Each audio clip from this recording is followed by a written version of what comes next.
Hey, what is going on YouTube? It is your boy Tropical NHL back at it again for a brand new YouTube video. Today we're going to be trying something different. So yeah, since I've been running out of ideas with the format I've been using for almost a year now, we're going to be trying something different today. We're going to be making a HABS prospect tier list. And I'm going to be adding a lot more edits to the video. I'm trying out a new format. If you could give me your opinion in the comments below, that would be much appreciated. Let me know, do I continue making more quality videos, more edited videos like this, but with less uploads? Or do I continue with the old format of 1 or 2 video a day, but with less editing, less quality? Or do I make a mix of both? Let me know in the comments below. So yeah, like I said, today we're going to be making a HABS prospect tier list. If you want to make the tier list, I'll leave the link in the description down below. I only took the biggest names out there, the guys that we talked the most about. If I forgot any guys, let me know in the comments as well. Subscribe if you haven't already. We're trying to get to 5K before this summer. And yeah, let's get right into the video.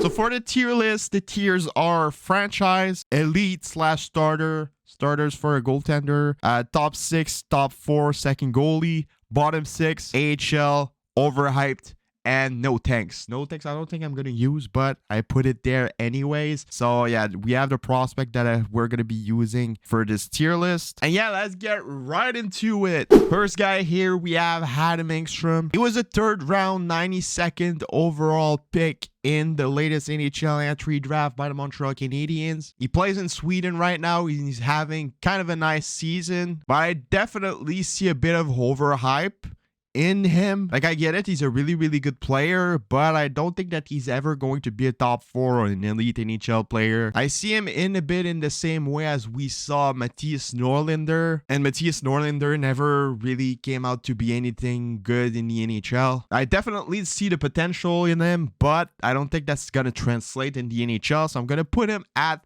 the bottom 6 spot. I think that if he ends up in the National Hockey League, is going to be as a 5th or a 6th or a 7th defenseman for the Canadiens or in another team. I think it's either that or the AHL, but since I'm a positive guy, I'm gonna go for the highest rank of the two. The other guy is another defenseman, and this one is I'm hesitating. Lane Hudson, best freshman season for a defenseman in like 40 years in the NCAA. He broke records of Brian Leach, Kel McCarr, had a season to remember. He's probably going to be winning the Obie Baker next year. He got robbed this season, in my opinion. He had better statistics than Kel McCarr in his 2nd NCAA season as a freshman. So it was definitely at least worth getting a nomination for the Obie Baker. But I get it, there were tons of other guys, but I'm debating right now on putting him at the franchise spot because I think he definitely has the potential to be an Adam Fox type of guy, a Kel McCarr type of guy, a Quinn Hughes type of guy. But I feel like it would be a little bit of a stretch, so I'm just gonna put him here at elite. He definitely is going to be an elite player in the National Hockey League. I know some people are saying, oh, but he's too short, blah blah blah blah blah. This is all bullshit. Like, look at Quinn Hughes, look at Kel McCarr. He's going to be around the same size as those guys, and he's going to be an excellent player. Biggest steal of this draft for the Montreal Canadiens. All right, this one is interesting. He's playing right now with the Lava Rocket. He's having an insane start of his professional career. I think he has 7 goals in 7 games, 8 points. Really decent player. I see him becoming a really nice NHL player. Some people say it reminds them of Archery Lehkonen. I was one of those guys first, but the more I was looking at him playing with the Lava Rocket, the more I see Max Pacioretty inside of him. He's the same type of player. Really nice shot, big guy, has the physicality, has everything he needs to be a really good player in the National Hockey League. And the way he's been scoring at the start of his career in the AHL, I think he's already NHL ready. The Canadiens need to let him dominate for the rest of the season and in the playoffs if they make him in the AHL. But Emil Heineman definitely has what it takes to be a really good NHL player. So for that reason, I think I'm gonna place him at the top 6 spot. I wouldn't be surprised if he becomes elite, but it's most likely that it's going to be a top 6 player playing on the second line, scoring 20 to 30 goals a season. a bit like Max Pacioretty did. He's going to be like kind of a light version of Max Pacioretty. Max Pacioretty was a 30 to 40 guy. I think that this guy's going to be a 20 to 30, maybe less empty net goals. That would be nice. But yeah, definitely has what it takes to be a top 6 player in the National Hockey League, and I can't wait to see him battle for a spot next season for the Canadiens. Here we have the guy who just swept away the Spitfires of Windsor in the OHL, and our good buddy Shane Wright. Spitfires finished first in the Western Conference. The Kitchener Rangers 8th, last playoff spot, and they swept them 4-0 series win. Philip Machar scored a goal as well. Really, really nice prospect by the Montreal Canadiens. They picked him last year at the 26th overall position in the first round with the Calgary's Flames pick. So he's basically a part of the transaction of Tyler Toffoli with Emil Heineman. So we got 2 really, really good NHL players with Heineman and Philip Machar. Philip Machar had a point per game season this year with the Kitchener Rangers. Kind of a disappointment. We expected him to get a lot more points. He was not in the best team in the league, and I can guarantee you that he's going to have a way better season next year. But the question is, what's his ceiling? I think that Heineman has a higher ceiling offensively than Philip Machar. Philip Machar is a way more capable two-way player. So I think that for that, I'm going to place Philip Machar at the high bottom 6 position.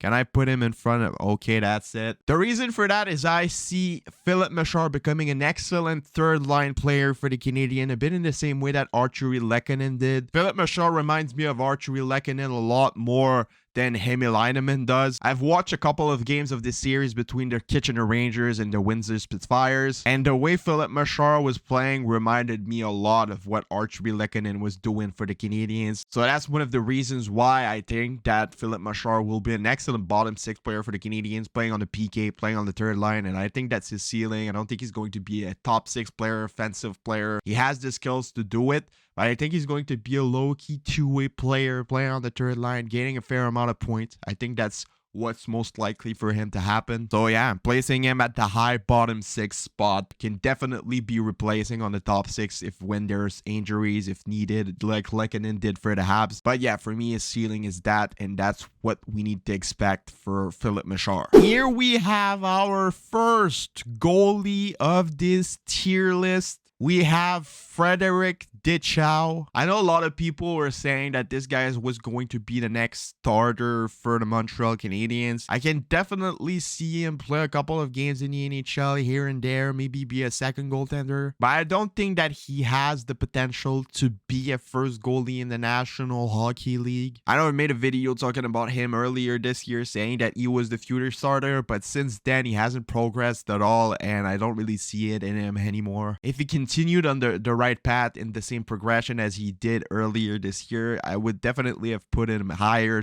at a higher spot in this tier list. But for now, I think that Frederick Ditchow hasn't proved that he was going to be more than just an AHL goalie. Personally, let me know what you guys think about this in the comments below. Okay, this one is going to be a bit controversial in my opinion. People have started talking about him last night because Boston University got eliminated from the Frozen Four. And yes, I'm talking about Luke Tuck. Some people were arguing that he might have been signing with the Canadiens since his season in the NCAA is finished, but I don't think that he deserves it, to be honest. He had a nice potential when drafted by the Montreal Canadiens in the second round in the 2020 NHL Anthony draft. We saw in him what his brother brings into the NHL, a bit in the same way as what Josh Anderson does. But the problem is that he hasn't progressed at all since he arrived in the NCAA. He's been playing for 3 seasons at the same point per game pace, only getting 20 points in 40 games this year in the NCAA as a 21-year-old. So I definitely don't see anything coming out of him, and I think that people are overhyping him a little bit. So I'm going to just put him at the overhyped spot. I don't think he deserves a contract in the NHL right now. And if he wants one, just play another season in the NCAA and prove that you're better than what you showed this season. That's what I would do if I was Luke Tuck. And if I was the Canadiens, I wouldn't be offering anything more than an AHL contract at the moment. This is interesting. Here we have Joshua Roy.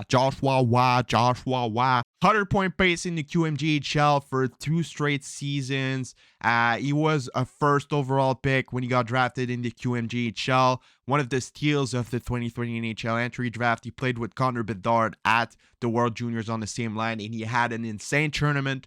Joshua Roy is going to be an excellent NHL player for the Canadiens. I don't think that he has the upside to be a top 6 player in the NHL. I think that he will need to adapt to stay in the National Hockey League to more of a two-way type of player. So I can definitely see him playing on the third line with Philippe Machard. So I'm going to put him at the bottom 6, playing on the third line with Machard. I'm going to put him in front of Machard because I think that he's going to be a more capable offensive player. I think that his playmaking ability, his IQ is a lot better than what Philippe Machard has. Philippe Machard has a lot more skills, but I think that hockey IQ-wise, Joshua Roy is above him. So yeah, bottom 6 for those guys. If we're going to have a line of Joshua Roy and Philippe Machard on the third line in a couple of years in Montreal, we would be having a really solid team. Jaden Struble, he's playing right now with the Lava Rocket. Never really understood the hype for him. Yes, he's good. He's a really good shutdown defenseman. His ceiling is probably the ceiling of a Ben Sherrod or somebody like that. Maybe a 7th or 6th defenseman on good team. But I don't think that it's gonna translate into the NHL. So I'm gonna just place him at the AHL tier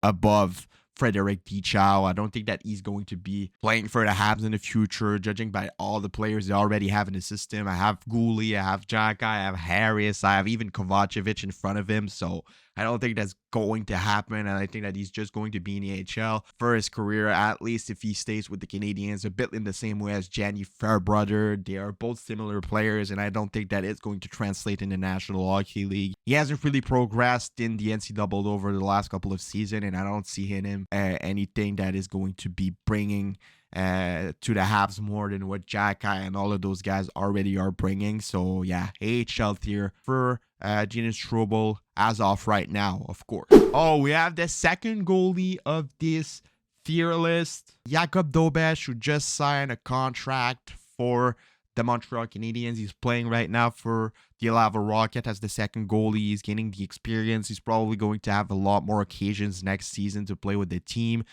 With the Lava Rocket, I think that the Habs are going to be trading away Jake Allen. Kaden Primo will make the jump to the NHL. So their first goalie spot will be available for Dobeš at the AHL level with the Lava Rocket. I definitely see a lot more in him, judging by his progression, that I see in Frederic Dichow. So I think that for real, I think that he has what it takes to become a starter. I think he has more potential than Kaden Primo ever has. I think that he's one of the most untalked Habs prospect, and I think that he's going to be battling for the starter spot in the future for the Habs. So as of right now, you might call me crazy.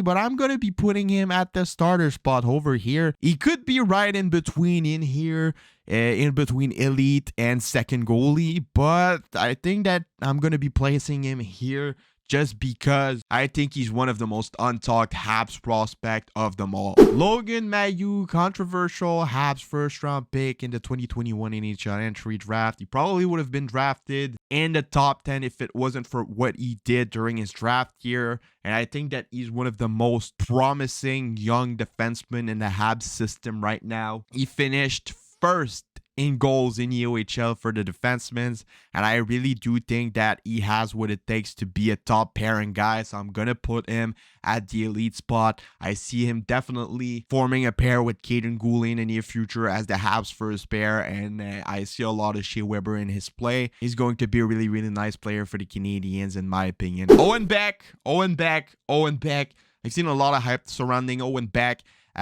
people calling him a light version of Shane Wright.